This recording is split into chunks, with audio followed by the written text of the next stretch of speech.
హిందూ దేవతలపై అనుచిత వ్యాఖ్యలు మత మార్పిడిల అంశాలపై బీజేపీ రాష్ట్ర అధికార ప్రతినిధి దర్శనపు శ్రీనివాస్ కీలకమైన వ్యాఖ్యలు చేశారు. రాష్ట్రంలో కొంతమంది దళితులను రెచ్చగొట్టి హిందూ ధర్మంపై అసత్య ప్రచారాలు చేస్తున్నారని మండిపడ్డారు. రాజకీయ విమర్శలు వేరు, దేవీ దేవతలను దూషించడం వేరని స్పష్టం చేస్తూ ఈ అంశంపై తమ పార్టీ వైఖరిని ఆయన వెల్లడించారు.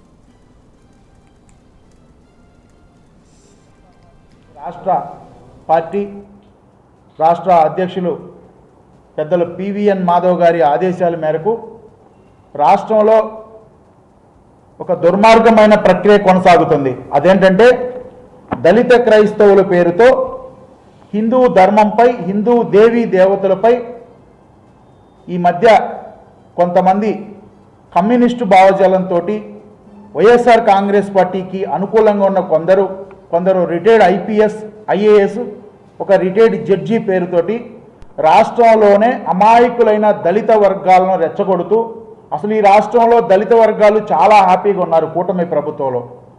దేశవ్యాప్తంగా దళితులందరూ కూడా భారతీయ జనతా పార్టీకి అత్యధికమైన మెజారిటీతోటి దళిత వర్గాలు పట్టం కడుతుంటే అది జీర్ణించుకోలేక కాంగ్రెస్ పార్టీ, దానికి అనుబంధంగా ఉన్నటువంటి కమ్యూనిస్టులు, ఈ రాష్ట్రంలో ప్రతిపక్షం పేరు చెప్పుకుంటున్న వైఎస్ఆర్ కాంగ్రెస్ పార్టీకి సంబంధించిన కొంతమంది వారి అనుకూలరు ఈరోజు రాష్ట్రంలో దళిత వర్గాలలో అనేకమైన అపోహాల పేరుతోటి ఒక నేరేటివ్ బిల్డ్ చేస్తున్నారు ప్రజల్లో.